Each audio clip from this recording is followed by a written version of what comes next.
We're back with a third mainstream killer. Today we are talking about Ed Gein, or Gein, however you want to pronounce it. He had a growth above his eye that actually impaired his vision to the point where the army was like, no, you can't, we are not conscripting you. He actually went for his physical exam, and they were like, nope, that is too big. That is going to impair your vision. It actually made his eye droop. So much that as a child he was relentlessly bullied for it. He also had a lesion on his tongue that caused him to have a speech impediment, again, for which he was incredibly bullied. And he we're gonna take this. He did report this, so it's his word. But he was also beaten about the head repeatedly until his ears would ring, by his father. So I'm gonna also go with TBI.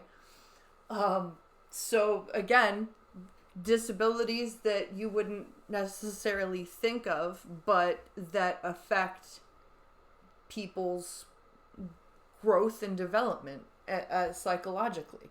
You know, if you've got something affecting your eye where it's going to droop to the point where kids are making fun of you, and your family is not loving and caring and enough to like have it removed, because it was non-malignant. There was nothing. It was just there, and they just let it be there. And well, this was in the 30s, so medical science, you know, teens, 20s, not necessarily plastic surgery of today.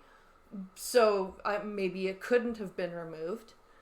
And then you have the speech impediment, which caused him to stammer even up into his adulthood.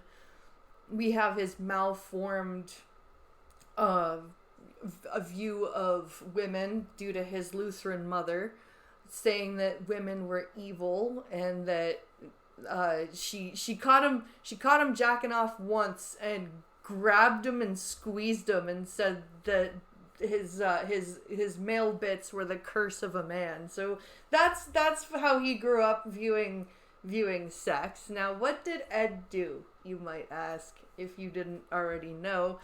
Ed was a grave robber and a necrophile, possible serial killer. It's never been actually confirmed whether he killed more than 3. I think he only killed one. Yeah, I'm pretty sure he only killed one. He exhumed freshly deceased women and tried to make a skin suit out of them. That's where Buffalo Bill comes from. That's where Leatherface comes from. A lot of movie killers have been based on Ed Gein, and I'm sure we all know that.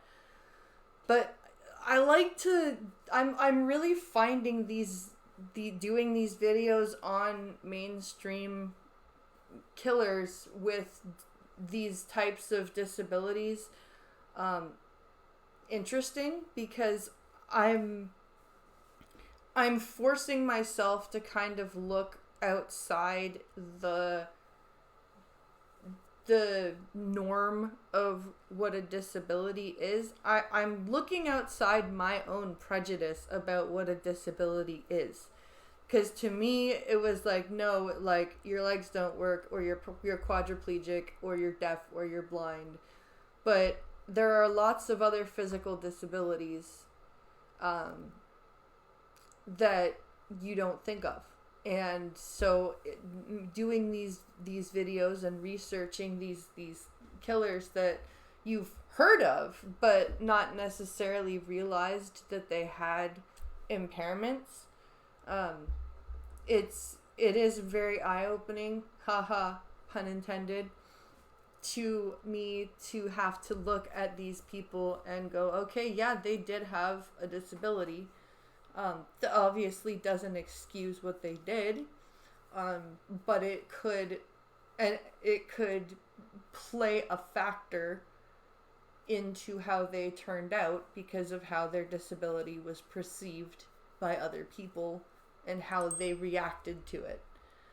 So that's it's an eye-opening experience for me, and I hope you guys are enjoying it too. So let me know what you think in the comments below. Like, share, subscribe, and I'll see you in tomorrow's video.